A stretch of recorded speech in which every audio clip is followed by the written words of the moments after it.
Good morning. Next, we move to the last session of the first module, that is corrosion. Corrosion എന്ന് വെച്ചാൽ എന്താ? Corrosion എന്ന് കേൾക്കുമ്പം നിങ്ങളെ മനസ്സിലേക്ക് എന്താ ഓടി വരുന്നത്? എപ്പോഴും നമ്മൾ ചോദിക്കുന്ന സമയത്ത് കുട്ടികൾ ആൻസർ പറയാറുള്ളത് വാട്ട് ഈസ് കൊറോഷൻ എന്ന് വെച്ചാൽ ഉടനെ വരും റസ്റ്റിംഗ് ഓഫ് അയൺ, അല്ലെങ്കിൽ ഇരുമ്പ് തുരുമ്പിക്കുന്നത് എന്ന് പറയും. നമ്മളെ മനസ്സിൽ സെറ്റായി പോയിട്ടുള്ളൊരു കാര്യമാണ് കൊറോഷനും ഇരുമ്പ് തുരുമ്പിക്കലും, അല്ലേ? Actually what is corrosion? How can we define corrosion? Corrosion എന്ന് വെച്ചാൽ എന്താ? ഒന്ന് ചിന്തിച്ച് നോക്കുക. എന്താ സംഭവിക്കുന്നത്? ഇരുമ്പ് തുരുമ്പിക്കുക എന്ന് പറയുന്നത് എന്താ സംഭവിക്കുന്നത്? ഒരു മെറ്റലിൻ്റെ സർഫസ്, അതിൻ്റെ മെറ്റൽ സർഫസിൽ ആ മെറ്റലിന് എന്തൊക്കെയോ ലോസ് ഉണ്ടാവുക ചെയ്യുന്നത്. ചെറിയ പൊടിയൊക്കെ ഉണ്ടായിട്ട് ആ മെറ്റൽ ഇങ്ങനെ നഷ്ടപ്പെട്ടുകൊണ്ടിരിക്കുക, അല്ലേ? എന്തോ കെമിക്കൽ റിയാക്ഷൻ നടന്നിട്ട് വേണ്ടതല്ലാത്ത അൺവാണ്ടഡ് ആയിട്ടുള്ള എന്തോ കെമിക്കൽ റിയാക്ഷൻ അതിൻ്റെ മെറ്റൽ സർഫസിൽ നടന്നിട്ട് ആ മെറ്റൽ നശിക്കുകയാണ്, അല്ലേ? അത് പെട്ടെന്നൊരു ദിവസം നശിക്കുകയാണോ? അല്ല, ഒരുപാട് സമയം എടുത്തിട്ട് ഒരു സ്ലോ പ്രോസസ്സായിട്ട് ഇങ്ങനെ കുറേ കാലം കൊണ്ട് എന്ത് ചെയ്യാണ്, അത് നശിച്ചു പോകുന്ന പ്രോസസ്സാണ് ശരിക്കും എന്ത് കൊറോഷൻ എന്ന് പറയുന്നത്, അല്ലേ? അപ്പോൾ അതിനെ നമ്മളൊന്ന് ഡിഫൈൻ ചെയ്ത് കഴിഞ്ഞിട്ടുണ്ടെങ്കിൽ corrosion it is a slow process of deterioration or destruction of a metal resulting in the loss of solid metallic material through unwanted chemical or electrochemical changes taking place at its surface. Okay, മെറ്റലിൻ്റെ സർഫസിൽ ഒരു unwanted chemical reaction നടന്നിട്ട് എന്ത് ചെയ്യണം, അതിൻ്റെ metal surface metallic material loss ചെയ്യുക ചെയ്യുന്നത്, അല്ലേ? അപ്പോൾ examples rusting of iron, tarnishing of silver, copper etcetera. Okay, അപ്പോൾ ഒരു അയൺ നമ്മൾ വെറുതെ മോയ്സ്റ്റ് എയറിലേക്ക് എക്സ്പോസ് ചെയ്ത് കഴിഞ്ഞാൽ iron when exposed to moist air undergoes rusting, forming a layer of reddish scale and a powder of oxide Fe3O4. നമ്മൾ വെറുതെ ഒരു iron എന്ത് ചെയ്യാണ്, വെറുതെ ഒരു മോയ്സ്റ്റ് എയറിലേക്ക് ഇട്ട് കഴിഞ്ഞിട്ടുണ്ടെങ്കിൽ ഓട്ടോമാറ്റിക്കലി അതിനെന്താണ് റസ്റ്റിംഗ് സംഭവിക്കും. അവിടെ ഉണ്ടാവുന്നതെന്ന് പറയുന്നത് Fe3O4 ആണ്. അങ്ങനെ ആ Fe3O4ൻ്റെ ഫോർമേഷൻ എന്ത് ചെയ്യും, the iron loses its strength. അതേപോലെ തന്നെ copper when exposed to moist air containing carbon dioxide gets covered with a green film of basic carbonate, that is CuCO4 plus CuOH twice. Copper കാർബണേറ്റും copper ഹൈഡ്രോക്സൈഡിൻ്റെയും ഒരു mixture of film, അല്ലേ? ഇങ്ങനെയാണ് ജനറലായിട്ട്, അതായത് നമ്മൾ എന്ത് സാധനമാണെങ്കിലും കൊറോഷൻ മെറ്റലിനാണ് ഉണ്ടാവുന്നത്, അല്ലേ? കൊറോഷൻ സംഭവിക്കുന്നത്. ക്ലിയർ അല്ലേ? കൊറോഷൻ എന്ന് പറയുന്ന ഒരു നാച്ചുറൽ ഫിനോമിനോണാണ്. The enormous loss of material energy caused by it worries mankind. അപ്പോൾ ഇന്നത്തെ കാലത്ത് നമ്മുടെ മെറ്റീരിയൽ അഡ്വാൻസ്ഡ് ആയിട്ടുള്ള സ്റ്റഡീസിൽ പറയുന്നത് എത്രയോ ബില്യൺ ഡോളേഴ്സിൻ്റെ ലോസ് ആനുവലായിട്ടുള്ള per annum all over the വേൾഡിൽ കൊറോഷൻ കാരണം ലോസ് ഉണ്ടാവുന്നുണ്ട് എന്നാണ് പറയുന്നത്. Corrosion eats away metal worth $2 to $2.5 billion per annum all over the world. Okay, but in India alone, the average amount of metal loss due to corrosion is worth of Rs 200 to 250 crores per annum. So hence corrosion എന്താണ്, വലിയൊരു പ്രോബ്ലമാണ്, അല്ലേ? അതുകൊണ്ട് തന്നെ much attention കിട്ടിയിട്ടുള്ളൊരു ഫീൽഡാണ് corrosion. Okay, അപ്പോൾ ഇനി corrosions, we can classify the corrosion into two types: dry or chemical corrosion, അതുപോലെ തന്നെ wet or electrochemical corrosion. അപ്പോൾ നമ്മളെ ചാപ്റ്റർ എന്തായിരുന്നു? ഇലക്ട്രോ കെമിസ്ട്രി, അല്ലേ? അപ്പോൾ അതുകൊണ്ട് തന്നെ നിങ്ങൾക്ക് ഇതിൽ പഠിക്കാനുള്ളത് wet or electro chemical corrosion മാത്രമേ നിങ്ങൾക്ക് പഠിക്കേണ്ടതുള്ളൂ. ഓക്കെ, അപ്പോൾ പേരെന്ന് തന്നെ നിങ്ങൾക്കറിയാം എന്താണ് ഈ wet or electro chemical corrosion. Electro chemistry, electro chemical റിയാക്ഷനൊക്കെ എന്താ, അത് തന്നെയാണ് ഈ സംഭവം ഇലക്ട്രോ കെമിക്കൽ കൊറോഷനും. എന്താ അത്? ഇപ്പോൾ ഇലക്ട്രോ കെമിക്കൽ കൊറോഷൻ അല്ലെങ്കിൽ എന്ന് വെച്ചിട്ടുണ്ടെങ്കിൽ This corrosion can occur either when a conducting liquid is in contact with a metal or when two dissimilar metals or alloys are partially immersed in a conducting solution. നമ്മൾ മുമ്പ് പഠിച്ചിട്ടുള്ള ഒരു chemical സെല്ലിൻ്റെ structure തന്നെ മനസ്സിലേക്ക് ഓർത്താൽ മതി. രണ്ട് ഡിസിമിലർ മെറ്റൽസ് ഒരു ഇലക്ട്രോലൈറ്റ് വഴി കണക്ട് ചെയ്തിരിക്കുന്നില്ലേ, അതേപോലെ രണ്ട് ഡിസിമിലർ മെറ്റൽസ് ഇൻ കോണ്ടാക്റ്റ് വന്നു കഴിഞ്ഞാലോ അല്ലെങ്കിൽ ഒരു conducting liquid is in contact with a metal, ഒരു മെറ്റൽ ഒരു കണ്ടക്റ്റിംഗ് ലിക്വിഡിലായിട്ട് കോണ്ടാക്റ്റ് വന്നു കഴിഞ്ഞാലോ ഒക്കെ സംഭവിക്കുന്ന ആണ് എന്ത് കൊറോഷൻ എന്ന് പറയുന്നത്. This type of corrosion leads to the formation of separate anodic and cathodic area between which current flows through the conducting solution. അപ്പോൾ നമ്മൾ പഠിച്ച കാര്യങ്ങൾ തന്നെയാണ്. അപ്പോൾ എന്താ ഓട്ടോമാറ്റിക്കലി ഒരെണ്ണം കാഥോഡായിട്ടും ഒരെണ്ണം ആനോഡായിട്ടും ആക്ട് ചെയ്യും, സൊല്യൂഷനിലൂടെ കറണ്ട് ഫ്ലോ ചെയ്യും. ഓക്കെ, അപ്പോൾ ഇതിൻ്റെ ഡീറ്റെയിൽസ് ഒന്നും ഞാൻ ഇതിൽ കൊടുത്തിട്ടില്ല, പക്ഷേ നിങ്ങൾക്ക് അതൊക്കെ പഠിക്കാനുണ്ട്. ബാക്കി ഞാൻ ജസ്റ്റ് പറയാം. അപ്പം usually oxidation takes place in the anodic area resulting in the destruction of corrosion of the metal. ഷുവറായിട്ടും എന്ത് ചെയ്യും, ആനോഡിൽ ഓക്സിഡേഷൻ സംഭവിക്കും, കാഥോഡിൽ റിഡക്ഷനും സംഭവിക്കും. അപ്പോൾ ഒരു മെറ്റലിന് ഓക്സിഡേഷൻ സംഭവിക്കുക എന്ന് വെച്ചിട്ടുണ്ടെങ്കിൽ Mn++n ഇലക്ട്രോൺസിനെ റിലീസ് ചെയ്യും. ഇലക്ട്രോൺസിനെ റിലീസ് ചെയ്ത് M മെറ്റൽ പ്ലസ് ആയിട്ട് മാറും. ഓക്കെ, അപ്പോൾ ഈ Mn+ എന്ന് പറയുന്നത് so formed dissolved in solution. ഉണ്ടായിരിക്കുന്ന അയോൺസ് എന്ത് ചെയ്യും, മെറ്റൽ അയോൺസ് സൊല്യൂഷനിൽ ഡിസോൾവ് ചെയ്യും.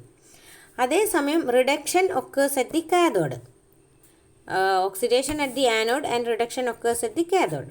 But cathode reaction usually do not affect the cathode because they cannot be further reduced.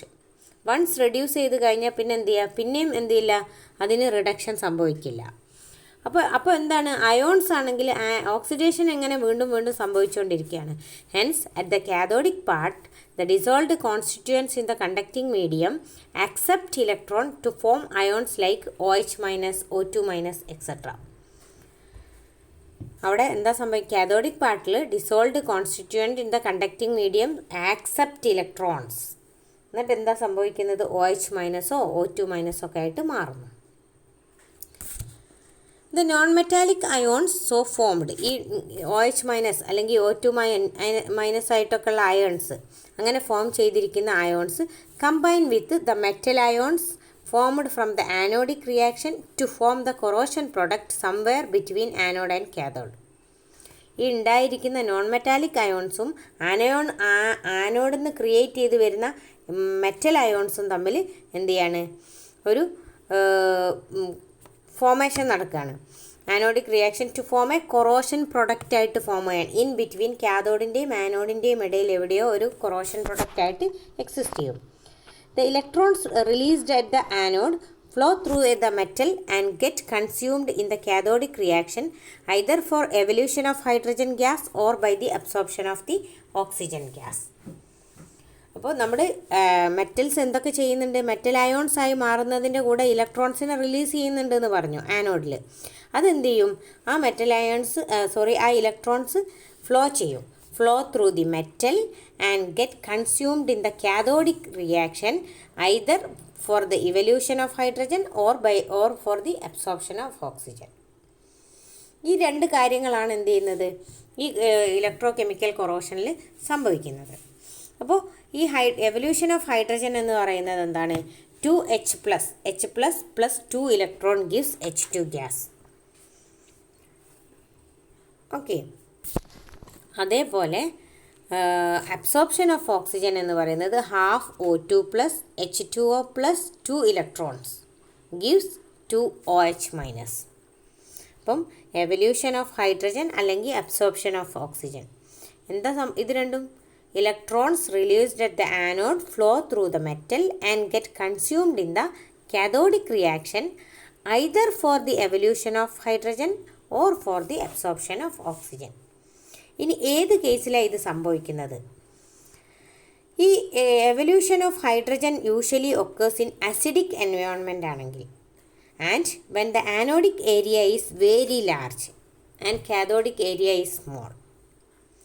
Anodic area large ആണെങ്കിലോ കാഥോഡിക് ഏരിയ സ്മോളും ആണെങ്കിലും അല്ലെങ്കിൽ അസിഡിക് എൻവയോൺമെൻ്റ് ആണെങ്കിലൊക്കെ എന്താ സംഭവിക്കുക? എവല്യൂഷൻ ഓഫ് ഹൈഡ്രജൻ ആണ് സംഭവിക്കുക. ഓക്കെ, അതേസമയം അതിൻ്റെ ജസ്റ്റ് ഓപ്പോസിറ്റ് ആയിരിക്കും എന്ത്? Absorption of oxygen. That is absorption of oxygen occurs at the cathodic reaction in neutral or slightly alkaline medium. This is electrochemical or wet corrosion എന്ന് പറയുന്നത്.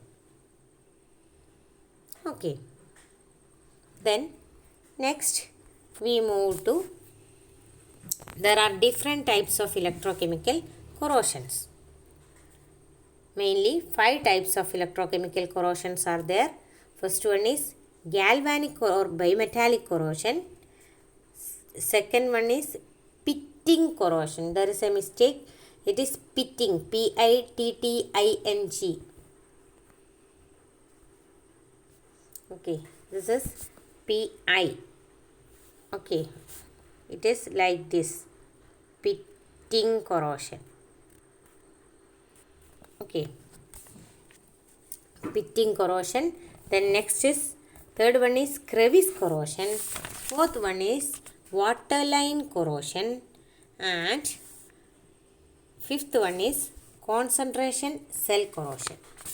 Okay, so first one is galvanic or bimetallic corrosion. Next, galvanic or bimetallic corrosion. Here, when two different metals or alloys come in contact with each other, at that time the less noble metal corrodes, protecting the other cathodically. This phenomenon is known as galvanic corrosion. സിമ്പിളായിട്ട് പറഞ്ഞു കഴിഞ്ഞാൽ, രണ്ട് metals പരസ്പരം connect ചെയ്തിരിക്കുകയാണ്, അല്ലെങ്കിൽ രണ്ടും in contact വരിക എന്ന് വിചാരിച്ചോ. അപ്പോൾ ഒരെണ്ണം ആനോഡായിട്ടും ആക്ട് ചെയ്യും, ഒരെണ്ണം കാഥോഡായിട്ടും ആക്ട് ചെയ്യും, ഉറപ്പാണല്ലോ. അപ്പോൾ ആനോഡ് എന്ത് ചെയ്യാണ്? സ്വയം ഡിസോൾവ് ചെയ്ത് പോവുകയാണ്. അതേസമയം മറ്റേ ആൾ എന്താ ചെയ്യാണ്? പ്രൊട്ടക്റ്റ് ചെയ്യാണ്. ഈ ടൈപ്പ് പ്രൊട്ടക്റ്റ് ചെയ്ത് മറ്റേ ആൾ കാഥോഡ് സേഫാണ്. അതേസമയം ആനോഡ് ഓട്ടോമാറ്റിക്കലി കൊറോഡ് ചെയ്ത് പോകും. That is galvanic or bimetallic corrosion. ഒന്നും കൂടെ പറഞ്ഞാൽ, when two different metals or alloys come in contact with each other, the less noble metal corrodes, protecting the other cathodically. This is called galvanic corrosion. അപ്പോൾ ഇവിടെ, if two dissimilar metals are connected electrically and exposed to an electrolyte, it can be seen that the metal higher in the electrochemical series become anodic and undergo corrosion, while that lower in the series become cathodic and remains protected. അപ്പോൾ നമ്മൾ electrochemical സീരീസിൽ മുകളിലുള്ള സാധനങ്ങളും താഴെയുള്ള ഇതിനെക്കുറിച്ചൊക്കെ നമ്മൾ ഇലക്ട്രോഡ്സിനെ കുറിച്ചൊക്കെ പറഞ്ഞതാണ് അല്ലേ. അപ്പം മേലെയുള്ള മെറ്റൽസ് എന്തായിട്ട് ആക്ട് ചെയ്യും? ആനോഡായിട്ടും താഴെയുള്ളത് കാഥോഡായിട്ടും ആക്ട് ചെയ്യും. അപ്പോൾ for an example, if zinc and copper remains in contact, then zinc become anodic and get attacked, while copper become cathodic and remains unattacked. സിങ്കും കോപ്പറും കണക്ഷൻ വരികയാണെങ്കിൽ സിങ്ക് ആനോഡായിട്ട് ആക്ട് ചെയ്യും. അതെന്ത് ചെയ്യും? അതിങ്ങനെ കൊറോഡ് ചെയ്ത് പോവും. അതേസമയം കോപ്പർ എന്തായി? അപ്പോൾ സേഫായി. കാരണം എന്താ? കോപ്പർ കാഥോഡായിട്ടാണ് ആക്ട് ചെയ്യുന്നത്. അപ്പോൾ അതിനെന്ത് സംഭവിക്കില്ല? ഒന്നും സംഭവിക്കില്ല, കൊറോഡ് ചെയ്യില്ല. പകരം സിങ്ക് കൊറോഡ് ചെയ്ത് പോകും. അപ്പോൾ അതിൻ്റെ ഒരു റിയാക്ഷൻ കൺസിഡർ ചെയ്ത് കഴിഞ്ഞിട്ടുണ്ടെങ്കിൽ Zn എന്തായിരിക്കും സംഭവിക്കുന്നത്? Zn oxidation, Zn2 plus 2 electrons. അത് half O2 plus 2 electrons plus H2O gives 2OH minus. Then Zn2 plus 2OH minus gives ZnOH twice. That is the corrosion product. നമ്മൾ നേരത്തെ പറഞ്ഞു, ഇലക്ട്രോ കെമിക്കൽ സെല്ലിൽ in between ആയിട്ട് കുറേ OH- പോലെയുള്ള non metallic ions form ചെയ്യും. ആ non metallic ions again Zn2+ പോലെയുള്ള മെറ്റൽ അയോൺസുമായിട്ട് റിയാക്ട് ചെയ്തിട്ടാണ് കൊറോഷൻ പ്രൊഡക്റ്റ് ഉണ്ടാകുന്നത്. അതിന് എക്സാമ്പിളാണ് ഇതിൽ പറഞ്ഞിരിക്കുന്നത്. Zn ആദ്യം എന്ത് ചെയ്യും? Zn2+ പ്ലസ് 2 ഇലക്ട്രോൺസ് ആവും. അതുപോലെ അതിലുള്ള half O2 plus 2 electron plus H2O gives 2OH-. ഇനി Zn2+ഉം 2 OH മൈനസും റിയാക്ട് ചെയ്തിട്ട് ZnOH twice. That is the corrosion product.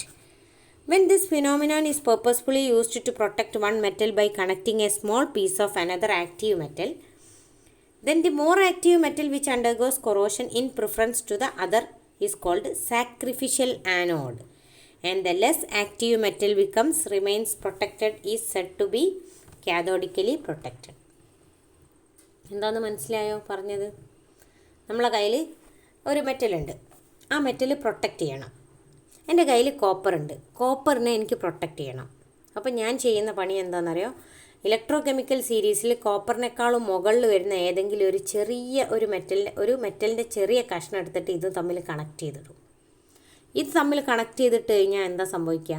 ഇപ്പുറത്ത് നിന്ന് ഞാൻ രണ്ടാമത് കണക്ട് ചെയ്ത ഇലക്ട്രോ കെമിക്കൽ സീരീസിൽ മുകളിലുള്ള സാധനം ആനോഡായിട്ട് ആക്ട് ചെയ്യും, കോപ്പർ കാഥോഡായിട്ട് ആക്ട് ചെയ്യും. അപ്പോൾ ഓട്ടോമാറ്റിക്കലി കാഥോഡിനൊന്നും സംഭവിക്കില്ല. പകരം ഈ ഞാൻ ഫിറ്റ് ചെയ്ത് മെറ്റൽ എന്ത് ചെയ്യും? അതിങ്ങനെ സ്വയം കൊറോഡ് ചെയ്ത് പോകും. അത് കൊറോഡ് ചെയ്ത് തീരുന്നിടത്തോളം കാലം നമ്മുടെ കോപ്പർ സേഫാണ്.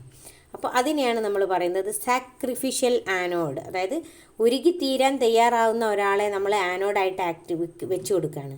അതിനെ സാക്രിഫൈസ് ചെയ്യാണ്. ആനോഡ് സാക്രിഫൈസ് ചെയ്യാണ്. That is why it is called sacrificial anode. Okay. അതേസമയം copper is cathodically protected. Okay ആണല്ലോ? Okay. Cases where the galvanic corrosion problems can occur. ഏതൊക്കെ കേസിലാണ്? Steel pipe connected to copper plumbing, അതുപോലെ lead antimony solder around copper wire, steel propeller shaft in bronze bearing. അങ്ങനെ കുറച്ച് examples. ഇങ്ങനത്തെ ഒക്കെ ഉള്ള കേസുകളിലാണ് ഈ ഗാൽവാനിക് കൊറോഷൻ സംഭവിക്കാൻ സാധ്യതയുള്ളത്. ഓക്കെ ആണോ? Then next we move to the pitting corrosion. Next is pitting corrosion. Pitting corrosion എന്ന് പറയുന്നത് it arises from the localized accelerate attack giving rise to cavities. സിമ്പിളായിട്ട് പറഞ്ഞു കഴിഞ്ഞാൽ ഒരു മെറ്റൽ സർഫസിൽ ചെറിയ ഹോൾസോ അല്ലെങ്കിൽ അങ്ങനെ എന്തെങ്കിലും ഉണ്ടെന്ന് വിചാരിക്കുക. അങ്ങനെയുള്ള കേസുകളിൽ ആ സ്ഥലത്തേക്ക് എയറിൻ്റെ സർക്കുലേഷൻ കുറയുമല്ലോ. എയർ സർക്കുലേഷൻ വളരെ കുറവായിരിക്കുമല്ലോ. അപ്പോൾ അതിൻ്റെ സർഫസ് എന്ന് പറയുന്നത് നല്ല എയർ കിട്ടുന്ന സ്ഥലമാണ്. അതുപോലെ ഈ ഉൾവശം എന്ന് പറയുന്നത് എയർ കിട്ടാൻ ഭയങ്കര ബുദ്ധിമുട്ടുള്ള സ്ഥലമാണ് അല്ലേ? അപ്പോൾ ഇത് രണ്ടും ഒന്ന് ആനോഡായിട്ടും ഒന്ന് കാഥോഡായിട്ടും ആക്ട് ചെയ്യുന്നു. അങ്ങനെ വരുന്ന കൊറോഷനാണ് pitting corrosion. It arises from localized accelerated attack giving rise to cavities. ചെറിയ ക്യാവിറ്റീസിൽ. This type of corrosion usually occurs due to the cracking or breakdown of the protective film on the metal at specific points. This gives rise to the formation of small anodic area and large cathodic area. അതായത് ചെറിയ holes cavities ഒക്കെ ഉള്ള കേസുകളിൽ ഇപ്പോൾ ക്രാക്കിങ്ങോ അങ്ങനെയൊക്കെ വരുന്ന സമയത്ത് ഉണ്ടാകുന്നതാണ്. സ്മോൾ ആനോഡിക്, ആ ഉള്ളിലുള്ള ഏരിയ ആനോഡിക് ഏരിയ ആയിട്ട് ആനോഡായിട്ട് ആക്ട് ചെയ്യും. അതുപോലെ പുറത്തുള്ള സർഫസ് കാഥോഡായിട്ട് ആക്ട് ചെയ്യും. For example, metals like stainless steel or aluminum, which are normally protected by a thin oxide film, are subjected to pitting corrosion in a chloride environment, thus making it unsuitable for use in seawater system. Okay. ഒരു എക്സാമ്പിളാണ് ഇപ്പോൾ പറഞ്ഞത്. അപ്പോൾ ഈ chloride environment ഉള്ള കേസുകളിൽ നമ്മൾ ഈ thin film stainless steel aluminium ഒക്കെ ഉള്ള മെറ്റലിന് യൂഷ്വലി ഒരു തിൻ ഓക്സൈഡ് ഫിലിം ഉണ്ടാവാറുണ്ട്. എന്ത് ചെയ്യും? അത് കൊറോഡ് ചെയ്ത് പോകാനുള്ള സാധ്യതയുണ്ട്. അതിൽ presence of other external impurities like sand, dust, scale etcetera on the surface of the metal can also be a cause of this type of corrosion. In this case, the small part below the impurity function as the anodic area, while the rest of the part on the metal function as the cathodic area. Once a small pitch is formed, then the rate of corrosion increases, leading to more and more corrosive damage. ചെറിയൊരു hole ഉണ്ടായിക്കഴിഞ്ഞാൽ പിന്നെ വളരെ പെട്ടെന്ന് എന്ത് ചെയ്യും, അത് വ്യാപിക്കാൻ തുടങ്ങും. Okay, next crevice corrosion. Crevice corrosion എന്ന് വെച്ചിട്ടുണ്ടെങ്കിൽ എന്താണ്? Crevice corrosion,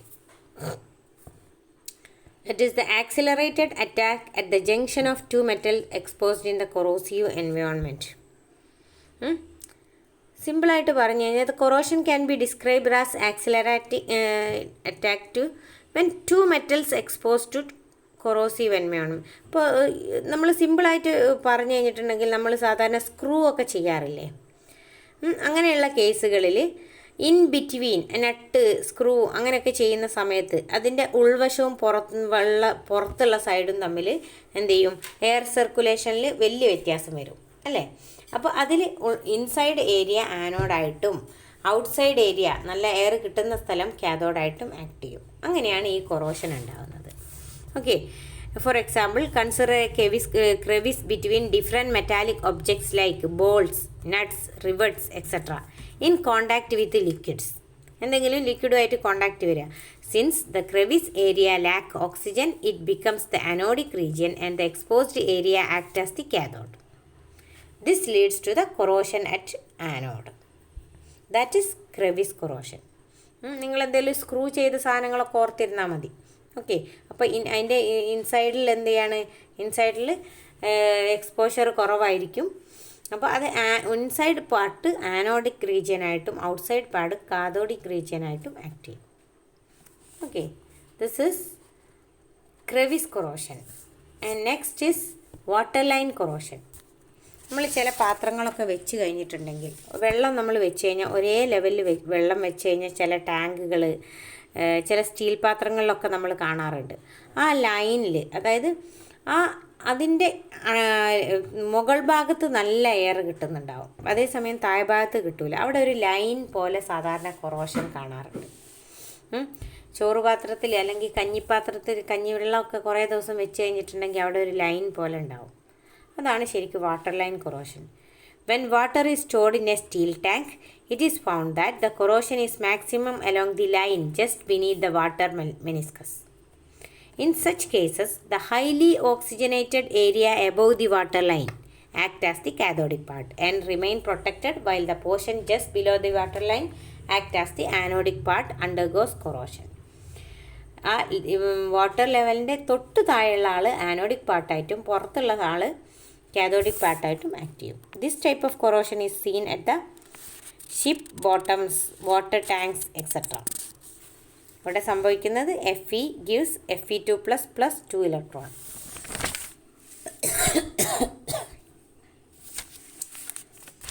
okay, next. അപ്പം അടുത്തത് നമ്മൾ നേരത്തെ പറഞ്ഞ പോലെ തന്നെ half O2+, 2 electron plus 2 H2O gives 2OH-. ഈ Fe2+, 2OH- റിയാക്ട് ചെയ്തിട്ട് FeOH twice ഫോർമേഷൻ ഉണ്ടാവും. Then it again reacted with oxygen to form Fe2O3, 2H2O.